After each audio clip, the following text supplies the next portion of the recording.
अध्याय 4। हिमालय की ओर मेरा बाधित पलायन। कोई तुच्छ बहाना बनाकर अपनी कक्षा को छोड़ना और एक घोड़ा गाड़ी लेना, गली में वहाँ रुकना जहाँ मेरा घर का कोई तुम्हें देख ना सके। ये मेरे अंतिम निर्देश अमर मित्र हाई स्कूल के दोस्त को थे, जिसने मेरे साथ हिमालय जाने की योजना बनाई थी। अपने पलायन के लिए हमने अगला दिन चुना था। सावधानी बरतनी आवश्यक थी, क्योंकि अनंतता कड़ी नज़र रखते थे। वे भागने की योजनाओं को विफल करने के प्रति दृढ़ निश्चयी थे, जो उन्हें संदेह था मेरे मन में सर्वोच्च हैं। वह कवच आध्यात्मिक खमीर की तरह मेरे अंदर चुपचाप काम कर रहा था। हिमाच्छादित हिमालय में मुझे गुरु को पाने की आशा थी, जिनका चेहरा मुझे दर्शनों में प्राय दिखाई देता। परिवार अब कलकत्ता में रह रहा था। वहाँ पिताजी का स्थायी स्थानांतरण हो गया था। भारत की पितृसत्तात्मक परंपरा का अनुसरण करते हुए अनंतदा अपनी दुल्हन को रहने के लिए हमारे घर अब 4 गरपर रोड पर ले आए थे। वहाँ एक छोटे बरसाती कमरे में मैं प्रतिदिन ध्यान करता और अपने मन को दिव्य खोज के लिए तैयार करता था। वह अविस्मरणीय सवेरा अशुभ वर्षा के साथ आया। सड़क पर अमर की घोड़ा गाड़ी के पहियों की आवाज़ सुनकर मैंने एक कंबल, एक जोड़ी चप्पल, लाहिरी महाशय का चित्र, भगवद गीता की एक प्रति, एक जपमाला और 2 लंगोटी जल्दी से एक साथ बांधे। इस पोटली को मैंने अपनी 3री मंजिल की खिड़की से फेंका। मैं सीढ़ियों से नीचे भागा और अपने चाचा के पास से गुजरा, जो द्वार पर मछली खरीद रहे थे। इतना उत्साह किस लिए? उनकी निगाह मुझ पर ऊपर से नीचे संदेहपूर्वक घूमी। मैंने उन्हें गोलमाल मुस्कान दी और गली की ओर चल पड़ा। अपनी पोटली उठाकर मैं साजिशी सावधानी से अमर को जा मिला। हम एक व्यापार केंद्र चांदनी चौक गए। कई महीनों से हम अंग्रेज़ी वस्त्र खरीदने के लिए अपना जेब खर्च बचा रहे थे। यह जानते हुए कि मेरा चतुर भाई गुप्तचर की भूमिका अच्छी तरह निभा सकता है, हमने उसे यूरोपीय वेश से चकमा देने का सोचा। स्टेशन के रास्ते में हमें मेरे चचेरे भाई जतिन घोष के लिए रुके। उन्हें मैं जतिनदा बुलाता था। वे एक नए पथिक थे, जो हिमालय में गुरु के लिए तड़प रहे थे। उन्होंने नया सूट पहन लिया, जो हमारे पास तैयार था। अच्छा छलावरण हमें आशा थी। हमारे दिलों में गहरा उत्साह भरा हुआ था। अब हम केवल कैनवस के जूते चाहिए। मैं अपने साथियों को रबड़ सोल वाले जूतों की दुकान में ले गया। चमड़े की चीज़ें जानवरों की हत्या से प्राप्त इस पुण्य यात्रा में नहीं होनी चाहिए। सड़क पर रुककर मैंने अपनी भगवद गीता पर चढ़ी चमड़े की जिल्द और अपनी इंग्लिश सोला टोपी से चमड़े की पट्टी को हटाया। स्टेशन पर हमने बुर्दवान की टिकटें खरीदी। वहाँ से हमने हिमालय के तलहटी पर स्थित हरिद्वार के लिए रवाना होने की योजना बनाई। जैसे ही गाड़ी हमारी तरह भागने लगी, मैंने अपनी कुछ शानदार आशाओं के बारे में कहा। ज़रा सोचो, मैं ज़ोर से बोला। हमें गुरुओं से दीक्षा मिलेगी और ब्रह्मांडीय चेतना की समाधि अनुभव करेंगे। हमारा शरीर ऐसे चुंबकत्व से युक्त होगा कि हिमालय के जंगली जानवर हमारे समीप आएंगे। बाघ मात्र घर की कोमल बिल्लियों की तरह हमारे पुचकारने की प्रतीक्षा करेंगे। यह कथन एक संभावना का चित्रण, जो प्रतीकात्मक और शाब्दिक दोनों प्रकार से मुझे सम्मोहक लगा, अमर के मुख पर उत्साहपूर्ण मुस्कान लाया, पर जतिनदा ने खिड़की में तेजी से भागते हुए दृश्यों को देखते हुए अपनी नज़र हटा ली। पैसों को 3 हिस्सों में बांट लो। जतिंदा ने इस सुझाव के साथ अपनी लंबी चुप्पी तोड़ी। हम में से प्रत्येक को बुर्दवान पर अपनी टिकट खुद खरीदनी चाहिए। इससे स्टेशन पर किसी को शंका नहीं होगी कि हम एक साथ भाग रहे हैं। मैं बिना शक किए मान गया। संध्या समय हमारी ट्रेन बुर्दवान रुकी। जतिंदा ने टिकट घर में प्रवेश किया। अमर और मैं प्लेटफॉर्म पर बैठ गए। हमने 15 मिनट तक प्रतीक्षा की। उसके बाद व्यर्थ पूछताछ की। चारों ओर उन्हें खोजते हुए हमने घबराकर तत्काल जतिंदा का नाम पुकारा, पर वे उस छोटे स्टेशन के आसपास अज्ञात अंधकार में गायब हो चुके थे। मैं पूर्ण रूप से हतोत्साहित, विचित्र सुन्नता से स्तब्ध था। क्या ईश्वर इस निराशापूर्ण घटना का समर्थन करेंगे? उनके लिए मेरे पलायन की सावधानीपूर्वक बनाई पहली योजना का रोमानी अवसर निर्दयता से नष्ट हो गया। अमर, हमें घर लौट जाना चाहिए। मैं एक बच्चे की तरह रो रहा था। जतिंदा का निर्दयी प्रस्थान एक अपशकुन है। इस यात्रा का निष्फल होना निश्चित है। क्या ईश्वर के प्रति यह तुम्हारा प्रेम है? क्या तुम एक विश्वासघाती साथी की छोटी सी परीक्षा को सह नहीं सकते? अमर के दिव्य परीक्षा के सुझाव से मेरा हृदय ने स्वयं को संभाला। हमने बुर्दवान की प्रसिद्ध मिठाइयों सीताभोग और मोतीचूर से खुद को ताज़ा किया। कुछ घंटों में हम बरेली होते हुए हरिद्वार के लिए रवाना हुए। मुगल सराय पर ट्रेन बदलते समय प्लेटफॉर्म पर इंतज़ार करते हुए हमने एक महत्वपूर्ण विषय पर चर्चा की। अमर, संभवतः जल्द ही रेलवे अधिकारी हमारी बारीकी से पूछताछ करें। मैं अपने भाई की सूझबूझ को कम नहीं समझ रहा। चाहे परिणाम कुछ भी हो, मैं झूठ नहीं बोलूँगा। मुकुंदा, मैं तुमसे बस इतना कह रहा हूँ, शांत रहना। जब मैं बात कर रहा हूँ, हंसना या मुस्कराना मत। उसी समय एक यूरोपियन रेलवे अधिकारी ने मुझे संबोधित किया। उसने एक टेलीग्राम लहराया जिसका अर्थ मैं तुरंत समझ गया। क्या तुम गुस्सा में घर से भाग रहे हो? नहीं। मुझे खुशी थी कि उसके शब्दों के प्रयोग के कारण मैं जोरदार उत्तर दे सका। मैं जानता था क्रोध नहीं बल्कि दिव्यतम उदासीनता मेरे इस अपरंपरागत व्यवहार के लिए जिम्मेदार थी। तब अधिकारी अमर की ओर मुड़ा। उसके बाद जो द्वंद्व युद्ध हुआ, उसमें भावहीन गंभीरता की सलाह मानना मेरे लिए बहुत कठिन था। तीसरा लड़का कहाँ है? उस व्यक्ति ने अपनी आवाज़ में अधिकार की पूरी झंझनाहट भरी। चलो, सच बोलो। सर, मैं देख सकता हूँ कि आपने चश्मा पहना हुआ है। क्या आप देख नहीं सकते कि हम केवल 2 लोग हैं?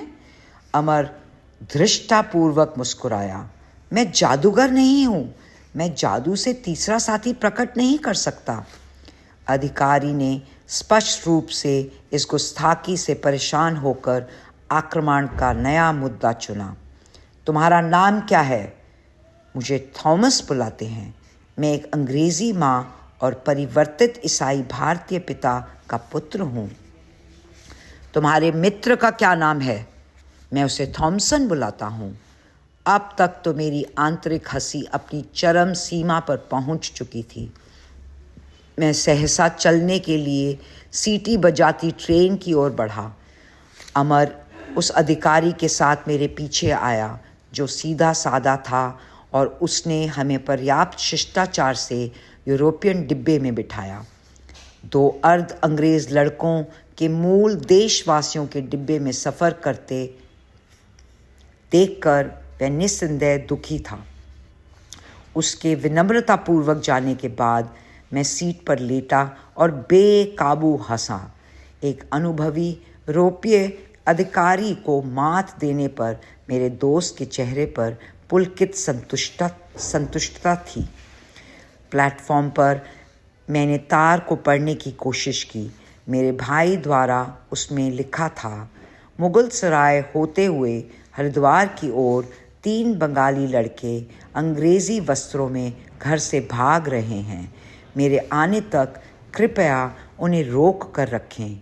आपकी सेवा के लिए पर्याप्त पुरस्कार दिया जाएगा। अमर, मैंने तुम्हें कहा था कि चिह्नित टाइम टेबल अपने घर में मत छोड़ना। मेरी दृष्टि तिरस्कारपूर्ण थी। भाई को वहाँ एक मिल गया होगा।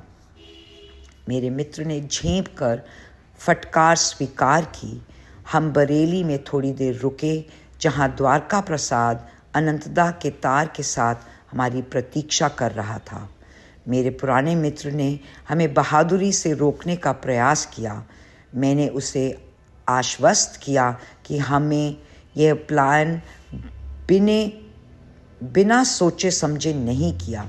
पिछली बार की तरह द्वारका ने हिमालय जाने के मेरे निमंत्रण को अस्वीकार किया। जब हमारी ट्रेन उस रात एक स्टेशन पर खड़ी थी और मैं आधी नींद में था, अमर को एक अन्य अधिकारी ने जगाकर पूछताछ की। वह भी थॉमस और थॉमसन के मनमोहक मिश्रण का शिकार हो गया। ट्रेन ने विजय भाव से प्रभात में हमें हरिद्वार पहुंचा दिया। भव्य पर्वत लुभाने ढंग से दूर से आमंत्रित कर रहे थे। हम स्टेशन से शीघ्र निकले और शहरी भीड़ में स्वतंत्रता में प्रवेश कर गए। हमारा पहला काम देसी कपड़े पहनना था, क्योंकि अनंतदा ने किसी तरह हमारे यूरोपीय भेष के भेद को जान लिया था। पकड़े जाने के पूर्वाभास का बोझ मेरे मन पर था। हरिद्वार को तुरंत छोड़ना उचित समझकर हमने उत्तर में स्थित ऋषिकेश की टिकटें खरीदी, जहाँ की मिट्टी बहुत समय से अनेक गुरुओं के चरणों से पवित्र है। मैं ट्रेन पर चढ़ चुका था, जबकि अमर प्लेटफॉर्म पर पीछे रह गया। वहाँ एक पुलिसकर्मी के चिल्लाने से अचानक रुक गया। हमारा अनचाहा रक्षक हमें स्टेशन के बंगले पर ले गया और हमारे पैसों को संभाल लिया। उसने शिष्टतापूर्वक बताया कि मेरे बड़े भाई के वहाँ पहुँचने तक हमें रोके रखने का उसका कर्तव्य है। यह जानकर कि भागने वालों की मंजिल हिमालय है, उस अधिकारी ने हमें एक विचित्र कहानी सुनाई। मैं देख रहा हूँ तुम संतों के दीवाने हो। तुम उनसे महान ईश्वर के पुरुष से कभी नहीं मिल सकते जिन्हें मैं कल ही मिला था। मेरा सहकर्मी अधिकारी और मैं पहली बार उनसे 5 दिन पहले मिले थे। एक निश्चित हत्यारे की तीव्र तलाश में हम गंगा के किनारे गश्त लगा रहे थे। हमें उसे पकड़ने का आदेश मिला था, जिंदा या मुर्दा। पता चला था कि तीर्थयात्रियों को लूटने के लिए वह साधु के भेष में था। अपने सामने थोड़ी दूरी पर हमें अचानक एक व्यक्ति दिखाई दिया जो अपराधी से मिलता जुलता था। उसने हमारे रुकने के आदेश को अनसुना कर दिया। हम उसे पकड़ने के लिए भागे। उसके पीछे पहुंचकर मैंने बलपूर्वक अपनी कुल्हाड़ी से प्रहार किया। उस व्यक्ति की दाहिनी बाँह लगभग कटकर उसके शरीर से अलग हो गई। बिना चिल्लाए या भयानक घाव पर नज़र डाले अजनबी ने आश्चर्यजनक रूप से अपनी तेज़ गति जारी रखी। जब हम भागकर उसके सामने गए, वह शांतिपूर्वक बोला, मैं वह हत्यारा नहीं हूँ जिसे तुम खोज रहे हो। मैं ये देखकर बहुत अधिक शर्मिंदा था कि मैंने देवता समान संत को चोट पहुंचाई। उनके चरणों में दंडवत प्रणाम करते हुए मैंने उनसे क्षमा मांगी और तेज़ी से बहते हुए खून को रोकने के लिए अपनी पगड़ी दी। पुत्र, ये तुम्हारे द्वारा की गई सहज गलती है, संत ने मुझे दया भाव से कहा। जाओ और स्वयं को दोष मत दो। परम प्रिय माँ मेरा ध्यान रख रही है। उन्होंने अपनी लटकती हुई बाह को वापस धकेला और देखो, वह जुड़ गई। आश्चर्यजनक रूप से रक्त भी बहना बंद हो गया। 3 दिन में मेरे पास उस पेड़ के नीचे आना और तुम मुझे पूर्ण रूप से स्वस्थ पाओगे। तब तुम्हें कोई पश्चाताप नहीं होगा। कल मेरी सहकर्मी अधिकारी और मैं उत्सुकतापूर्वक उस निश्चित स्थान पर गए। वे साधु वहाँ थे और उन्होंने हमें अपनी बाँह जांचने दी। वहाँ कोई घाव या चोट का निशान नहीं था। मैं ऋषिकेश होते हुए हिमालय के एकांत में जा रहा हूँ। उन्होंने हमें आशीर्वाद दिया और तुरंत चले गए। मुझे लगता है कि मेरा जीवन उनकी पवित्रता से उन्नत हो गया है। अधिकारी ने पवित्र अभिव्यक्ति के साथ कथा समाप्त की। स्पष्ट रूप से उसके अनुभव ने उसे उसकी सामान्य गहराइयों से अधिक स्पष्ट किया था। प्रभावपूर्ण हाव भाव के साथ उसने मुझे इस चमत्कार के विषय में प्रकाशित कतरन दिखाई। सनसनीखेज समाचार पत्र के समानता विकृत रूप से संवाददाता का विवरण थोड़ा बढ़ा चढ़ाकर लिखा हुआ था। उसमें यह संकेत था कि साधु का सिर लगभग अलग हो गया था।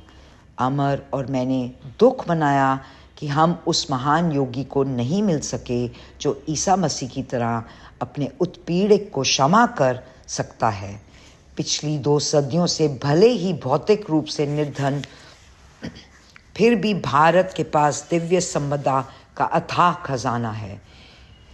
इन आध्यात्मिक गगनचुंबियों का कभी कभी सड़क किनारे खड़े इस पुलिसकर्मी और सांसारिक लोगों से भी सामना हो जाता है। अपनी अद्भुत कहानी द्वारा हमारी उदासी दूर करने के लिए हमने अधिकारी को धन्यवाद दिया। संभवतः वह बता रहा था कि वह हमसे अधिक भाग्यशाली था। वह बिना प्रयास किए एक प्रबुद्ध संत से मिला था। हमारी सच्ची खोज का अंत गुरु के चरणों में नहीं बल्कि कठोर पुलिस स्टेशन में हुआ। कितने निकट हिमालय फिर भी हमारी कैद में कितने दूर थे। मैंने अमर को कहा कि मुक्ति की खोज के लिए मैं 2 गुना अधिक प्रेरित अनुभव कर रहा हूँ। अवसर मिलते ही हम यहाँ से खिसक लेते हैं। पवित्र ऋषिकेश तक हम पैदल जा सकते हैं। मैं प्रोत्साहन पूर्वक मुस्कुराया, परंतु जैसे ही पैसे का मजबूत आधार हमसे छीन लिया गया, मेरा साथी निराशावादी हो गया था। यदि हम ऐसे भयानक जंगल वाले रास्ते में पैदल यात्रा करेंगे, तब हमारा अंत संतों की नगरी में नहीं बल्कि बाघों के पेटों में होगा। अनंतदा और अमर का भाई 3 दिन बाद पहुँचे। स्नेहपूर्ण राहत से अमर ने अपने भाई का स्वागत किया। मैं समझौता नहीं करना चाहता था। अनंतदा को मुझसे कठोर शब्दों के अतिरिक्त और कुछ नहीं मिला। मुझे पता है तुम्हें कैसा लग रहा है, मेरा भाई शांत करते हुए बोला। मैं तुमसे बस इतना कह रहा हूँ कि तुम मेरे साथ एक संत को मिलने बनारस चलो और फिर कुछ दिनों के लिए अपने दुखी पिता से मिलने कलकत्ता चलो। उसके बाद तुम यहाँ से गुरु की अपनी खोज को फिर शुरू कर लो। बातचीत के इस बिंदु पर अमर ने मेरे साथ हरिद्वार लौटने के किसी भी विचार से इनकार कर दिया। वह पारिवारिक स्नेह का आनंद ले रहा था, लेकिन मैं जानता था कि मैं अपने गुरु को खोजना कभी नहीं छोड़ूंगा। हमारी टोली ने बनारस के लिए ट्रेन पकड़ी। वहाँ मुझे अपनी प्रार्थनाओं के अद्वितीय और तुरंत जवाब मिला। अनंतदा द्वारा पहले से ही एक चतुर योजना बनाई गई थी। मुझे हरिद्वार में मिलने से पहले उन्होंने बनारस में रुककर किसी शास्त्रज्ञ को बाद में मेरा साक्षात्कार करने के लिए कहा। पंडित और उसके बेटे दोनों ने मेरा सन्यासी के पद से मोह भंग करने का वचन दिया था। अनंतदा मुझे उनके घर ले गया। जोशीले स्वभाव के नवयुवक बेटे ने आंगन में मेरा स्वागत किया। उसने मुझे लंबे दार्शनिक प्रवचन में व्यस्त किया। दिव्य दृष्टि द्वारा मेरे भविष्य का स्पष्ट ज्ञान होने का ढोंग करते हुए उसने मेरे सन्यासी के विचार की निंदा की। तुम्हें निरंतर दुर्भाग्य का सामना करना पड़ेगा और तुम ईश्वर को नहीं पा सकोगे यदि तुम अपनी सामान्य जिम्मेदारियों को त्यागने की हठ करते हो। सांसारिक अनुभवों के बिना तुम अपने पिछले कर्मों को नष्ट नहीं कर सकते। उत्तर में कृष्ण के अमर शब्द मेरे होंठों पर आए। यहाँ तक के अत्यंत बुरे कर्मों वाले भी जो निरंतर मेरा ध्यान करता है वह तीव्रता से अपने बुरे कर्मों के फलों को नष्ट कर लेता है। एक उच्च आत्मा बनकर वह शीघ्र चिरस्थायी शांति को प्राप्त करता है। अर्जुन, इसे निश्चित जानो, जो भक्त मुझ में अपना भरोसा रखता है कभी नष्ट नहीं होता। परंतु युवक की प्रबल भविष्यवाणियों ने मेरे आत्मविश्वास को थोड़ा हिला दिया था। अपने दिल के संपूर्ण उत्साह के साथ मैंने ईश्वर से मौन प्रार्थना की। कृपा करके मेरी उलझन को सुलझाएं और मुझे अभी और यहाँ उत्तर दें कि आप मुझसे एक सन्यासी या एक सांसारिक व्यक्ति का जीवन जीने की इच्छा रखते हैं। मैंने भव्य मुखमंडल वाले एक साधु को देखा जो पंडित के घर के प्रांगण के बाहर ही खड़ा था। निश्चित रूप से उसने उस तथाकथित दिव्य दृष्टा और मेरे बीच वार्तालाप को सुन लिया था, क्योंकि उस अपरिचित ने मुझे अपने पास बुलाया। मैंने उनकी शांत आंखों से बहती हुई अपार शक्ति महसूस की। पुत्र, उस अज्ञानी की बात मत सुनो। तुम्हारी प्रार्थना के उत्तर में ईश्वर ने मुझे तुम्हें आश्वस्त करने के लिए कहा है कि उस जीवन में तुम्हारा एकमात्र मार्ग संन्यास का है। विस्मय के साथ साथ आभार प्रकट करते हुए मैं इस सुनिश्चित संदेश पर खुशी से मुस्कुराया। उस व्यक्ति से दूर हटो। आंगन में खड़ा अज्ञानी मुझे बुला रहा था। मेरे संत पथ प्रदर्शक से आशीर्वाद में अपना हाथ उठाया और धीरे से चला गया। वह साधु भी उतना ही पागल है जितने तुम हो। ये मज़ेदार टिप्पणी श्वेत बाले वालों पंडित ने की। वे और उनका बेटा दुख भरी नज़र से मेरी ओर देख रहे थे। मैंने सुना है कि उसने भी ईश्वर की अनिश्चित खोज में अपना घर छोड़ दिया था। मैं दूर हो गया। अनंतदा को मैंने कहा कि अपने अतिथियों के साथ मैं और बातचीत करना नहीं चाहता। मेरा भाई वहाँ से तुरंत चलने के लिए तैयार हो गया। हमने शीघ्र ही कलकत्ता के लिए ट्रेन ली। श्रीमान गुप्तचर, आपको कैसे पता चला कि मैं 2 साथियों के साथ भागा हूँ? हमारे घर की ओर यात्रा के दौरान मैंने अनंतदा को अपनी जीवंत जिज्ञासा व्यक्त की। वे शरारती ढंग से मुस्कुराए। तुम्हारे स्कूल में मुझे पता चला कि अमर कक्षा से गया और वापस नहीं लौटा। अगली सुबह मैं उसके घर गया और एक चिन्हित टाइम टेबल खोज निकाला। अमर के पिता घोड़ा गाड़ी से कहीं जा रहे थे और गाड़ीवान से बात कर रहे थे। मेरा बेटा आज सुबह मेरे साथ अपने स्कूल नहीं जाएगा, वह गायब हो गया है, पिता दुखी होकर कह रहे थे। एक साथी गाड़ीवान से मैंने सुना कि आपका बेटा और अन्य 2 यूरोपियन वेश में हावड़ा स्टेशन से ट्रेन में सवार हुए थे। उस व्यक्ति ने कहा उन्होंने अपने चमड़े के जूते गाड़ीवान को उपहार में दिए थे। इस तरह मुझे 3 सुराग मिले, टाइम टेबल, 3 लड़कों का समूह और इंग्लिश कपड़े। अनंतदा के भेद प्रकाशन को मैं मिले जुले विनोद और खींच से सुन रहा था। उस गाड़ी चालक के प्रति हमारी उदारता थोड़ी अनुपयुक्त साबित हुई। निस्संदेह मैंने शीघ्र ही उन सब नगरों के स्टेशन अधिकारियों को तार भेजे जिन्हें अमर ने टाइम टेबल में चिन्हित किया था। उसने बरेली पर निशान लगाया था, इसलिए मैंने वहाँ तुम्हारे मित्र द्वारका को तार भेजा। कलकत्ता में हमारे पड़ोस में पूछताछ करने पर मुझे पता चला कि हमारे चचेरे भाई जतिंदा एक रात के लिए गायब थे, पर अगली सुबह यूरोपियन वेश में घर वापस लौटे। मैं उन्हें मिला और रात के खाने पर आमंत्रित किया। मेरे मित्रतापूर्ण व्यवहार से आश्वस्त होकर उन्होंने स्वीकार कर लिया। रास्ते में मैं उन्हें सरलता से पुलिस स्टेशन ले गया। उन्हें बहुत सारे अधिकारियों ने घेर लिया जिन्हें उनके भयानक रूप के लिए मैंने पहले से ही चुन रखा था। उनकी डरावनी नज़रों के सामने जतिंदा अपने रहस्यमय व्यवहार का वृत्तांत देने के लिए तैयार हो गए। मैंने उल्लासपूर्ण आध्यात्मिक भाव से हिमालय की ओर प्रस्थान किया, उन्होंने बताया। गुरुओं को मिलने की संभावना ने मुझे प्रेरणा से भर दिया, पर जैसे ही मुकुंदा ने कहा हिमालय की गुफाओं में हमारे परमानंद से बाघ सम्मोहित होंगे और पालतू बिल्लियों की तरह हमारे आसपास बैठेंगे, मेरा उत्साह जम गया। मेरे भौं पर पसीने की बूंदें आ गई। तब क्या होगा, मैंने सोचा, अगर बाघों का क्रूर स्वभाव हमारी आध्यात्मिक समाधि की शक्ति से नहीं बदला, क्या वे हमारे साथ पालतू बिल्लियों की सद्यता से पेश आएंगे?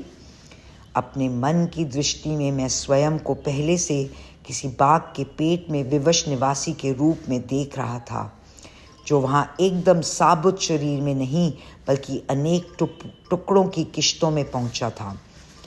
जतिंदा के गायब होने का मेरा गुस्सा हंसी में उड़ गया। ट्रेन में प्रफुल्लित करने वाला विवरण उस कष्ट के लायक था जो मुझे उनसे मिला था। मैं संतोष की मामूली सी भावना को स्वीकार करूँगा। जतिंदा भी पुलिस का सामना करने से बच नहीं सके। अनंतता, आप जन्मजात गुप्तचर हैं। मनोरंजन की मेरी दृष्टि कुछ झुंझुलाहट के बिना नहीं थी, और मैं जतिंदा को भी कहूँगा कि मैं खुश हूँ। वे विश्वासघात की भावना से नहीं, जैसे लग रहा था, बल्कि केवल आत्म बचाव की विवेकपूर्ण प्रवृत्ति से प्रेरित थे। कलकत्ता में घर पहुँचने पर पिताजी ने हृदयस्पर्शी ढंग से मुझे अनुरोध किया कि कम से कम हाई स्कूल की पढ़ाई पूरी होने तक मैं अपने घुमक्कड़ पैरों को लगाम दूं। मेरी अनुपस्थिति में उन्होंने संत पंडित स्वामी केवलानंद के नियमित रूप से घर आने की व्यवस्था करके एक स्नेहपूर्ण साजिश रची। यह संत तुम्हारे संस्कृत के शिक्षक होंगे, मेरे पिता ने विश्वास के साथ कहा। पिताजी, मेरी धार्मिक उत्कंठाओं को एक विद्वान दार्शनिक के निर्देशन द्वारा संतुष्ट करने की आशा कर रहे थे, पर सूक्ष्म रूप से पासा पलट गया। मेरे नए शिक्षक ने नीरस बौद्धिकता के बजाय ईश्वरीय अभीप्सा की चिंगारी को और प्रज्वलित कर दिया था। पिताजी को नहीं मालूम था स्वामी केवलानंद लाहिरी महाशय के एक उन्नत शिष्य थे। अतुलनीय गुरु के हजारों शिष्य थे जो उनके दिव्य चुंबकत्व से उनकी ओर खिंचे चले आते थे। मुझे बाद में पता चला कि लाहिरी महाशय प्राय स्वामी केवलानंद का वर्णन ऋषि या प्रबुद्ध संत कहकर करते थे। मेरे शिक्षक का सुंदर चेहरा घुंघराले केशों से घिरा था। उनकी काली आंखें बच्चों जैसी पारदर्शिता से निश्चल थीं। उनके दुबले पतले शरीर की हर गतिविधि में शांत गंभीरता थी। सदा कोमल और स्नेहमय वे दृढ़ता से असीम चेतना में प्रतिष्ठित थे। हमारे अनेक सुखद घंटे एक साथ गहरे क्रिया ध्यान में व्यतीत होते थे। केवलानंद प्राचीन शास्त्रों या पवित्र ग्रंथों के प्रसिद्ध विशेषज्ञ थे। उनकी विद्वता के कारण उन्हें शास्त्री महाशय की उपाधि मिली थी, जिसके द्वारा उन्हें प्रायः संबोधित किया जाता था। पर संस्कृत की छात्रवृत्ति में मेरी प्रगति उल्लेखनीय नहीं थी। मैं शुष्क व्याकरण को छोड़ने और योग और लहरी महाशय के बारे में बात करने के हर अवसर की खोज में रहता। मेरे शिक्षक ने एक दिन मुझे गुरु के साथ अपने जीवन के विषय में कुछ बताकर अनुग्रहित किया। विशेष रूप से सौभाग्यशाली मैं 10 वर्षों तक लहरी महाशय के निकट रह सका। उनका बनारस का घर मेरी रात्रि तीर्थ यात्रा की मंजिल थी। गुरुजी पहली मंजिल पर सामने वाली छोटी बैठक में सदा उपस्थित होते थे। जब वे बिना पीठ की चौकी पर पद्मासन में बैठते, उनके शिष्य उन्हें अर्धवृत्त में घेर कर बैठ जाते थे। दिव्य आनंद से उनकी आंखें चमकती और नृत्य करती थीं। वे सदा आधी बंद आंतरिक टेलीस्कोपिक मंडल द्वारा शाश्वत आनंद के राज्य को देखती थीं। वे विरले ही विस्तार से बात करते थे। कभी कभी उनकी दृष्टि किसी ज़रूरतमंद शिष्य पर टिक जाती, तब प्रकाश के प्रचंड प्रवाह की तरह कष्ट निवारक शब्द झरते थे। गुरुजी की दृष्टि से मेरे अंतर में अकथनीय शांति खिल उठती। मैं उनकी सुगंध से व्याप्त हो जाता, मानो अनंतता के कमल से हो। कई दिनों तक एक भी शब्द बोले बिना उनके साथ होना ऐसा अनुभव था जिसने मेरे पूरे अस्तित्व को बदल दिया। यदि मेरी एकाग्रता के मार्ग में कोई अदृश्य बाधा आती, मैं गुरुजी के चरणों में बैठकर ध्यान करता।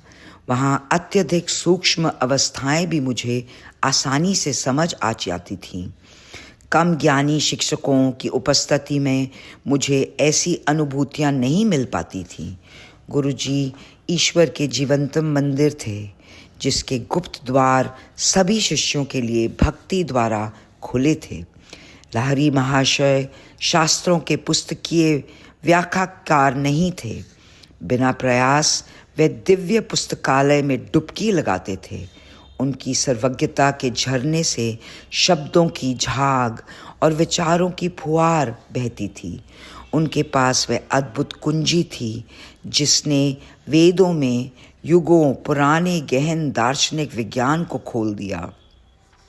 यदि उन्हें प्राचीन ग्रंथों में वर्णित चेतना की विभिन्न अवस्थाओं को समझाने के लिए कहा जाता, वे मुस्कुराकर स्वीकार करते। मैं उन अवस्थाओं से गुजरूंगा और आपको अभी बताऊंगा मैंने क्या अनुभव किया।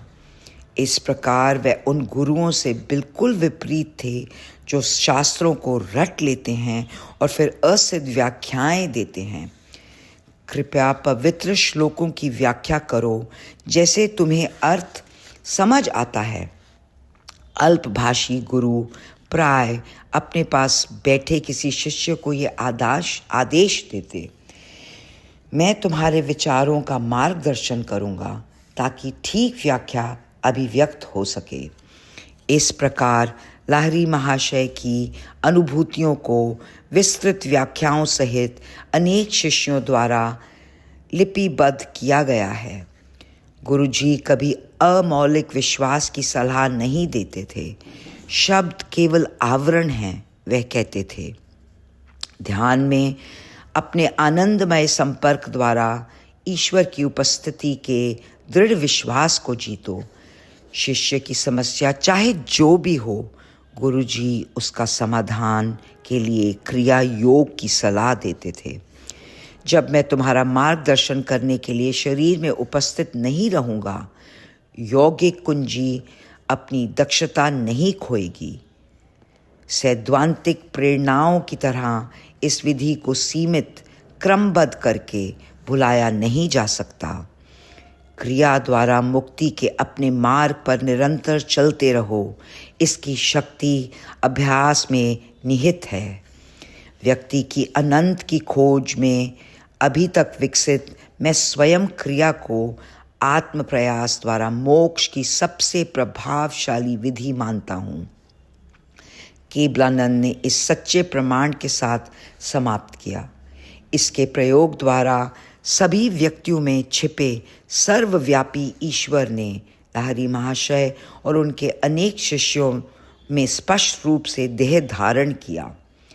केवलानंद की उपस्थिति में लहरी महाशय द्वारा ईसा मसीह जैसा चमत्कार हुआ। मेरे संत स्वभाव शिक्षक ने एक दिन ये कथा सुनाई। उनकी आंखें हमारे सामने रखी संस्कृत पुस्तकों से दूर देख रही थीं। एक नेत्रहीन शिष्य रामू ने मुझ में सक्रिय करुणा जगाई। क्या उसकी आंखों में ज्योति नहीं होनी चाहिए जो निष्ठापूर्वक हमारे गुरु की सेवा करता है, जिनमें दिव्यपूर्ण रूप से ज्योतिर्मान है?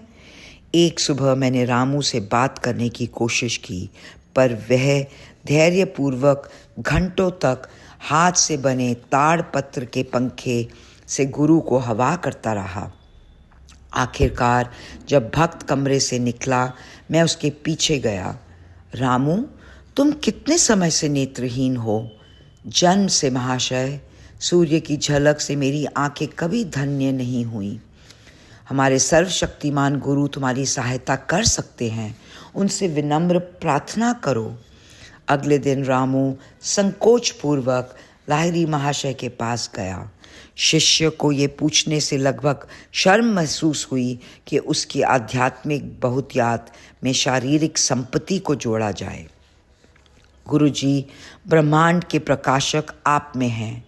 मैं मेरे नेत्रों में उनके प्रकाश को लाने की आपसे विनती करता हूँ ताकि मैं सूर्य का लघुतर प्रकाश देख सकूँ। रामू, किसी ने मुझे मुश्किल स्थिति में डालने की साजिश की है। मेरे पास रोग निवारक शक्ति नहीं है। पूज्य देव, आपके अंदर जो असीम है वह निश्चित रूप से ठीक कर सकता है। वह वास्तव में अलग है रामू। ईश्वर की सीमा कहीं नहीं है। वह जो सितारों को चमकाता है और शरीर को, कोशिकाओं को रहस्यमय जीवन ज्योति देता है, निश्चित रूप से तुम्हारी आंखों में दृष्टि के प्रकाश को ला सकता है। गुरुजी ने रोमू को बोहों के बीच बिंदु पर माथे को छुआ। अपने मन को वहां केंद्रित रखो और लगातार 7 दिन तक भगवान राम का नाम जपते रहो। सूर्य के वैभव से तुम्हारे लिए विशेष प्रभात होगा। आश्चर्य! एक ही सप्ताह में ऐसा हुआ। पहली बार रामू ने प्रकृति के सुंदर रूप को देखा। सर्वज्ञ गुरु ने निपुणता से अपने विषय को राम नाम का जप करने का निर्देश दिया, जो उन्हें सब संतों में सर्वाधिक प्रिय थे। रामू की आस्था भक्ति से जोती हुई मिट्टी थी, जिसमें गुरुजी के स्थायी उपचार के शक्तिशाली बीज अंकुरित हुए। केवलानंद क्षण भर के लिए मौन हुए, फिर उन्होंने अपने गुरु को पुनः श्रद्धांजलि अर्पित की। लाहिरी महाशय द्वारा किए गए सभी चमत्कारों में स्पष्ट था कि उन्होंने अहम सिद्धांत को कभी अपने आप में एक प्रेरक शक्ति होने की अनुमति नहीं दी। निर्बाध संपन्न की पूर्णता द्वारा गुरुजी ने परम उपचारक शक्ति को उनके माध्यम से स्वतंत्रतापूर्वक प्रवाहित होने में सक्षम किया। वे अनेक शरीर जिन्हें लाहिरी महाशय ने अद्भुत रूप से स्वस्थ किया, अनंतः चिता की अग्नि का ग्रास बने, परंतु उन्होंने जो मौन आध्यात्मिक जागरण किए, ईसा मसीह जैसे शिष्यों को रचा, वे उनके अविनाशी चमत्कार हैं। मैं कभी संस्कृत का विद्वान नहीं बना, परंतु केवलानंद ने मुझे उससे अधिक दिव्य नियमावली सिखा दी।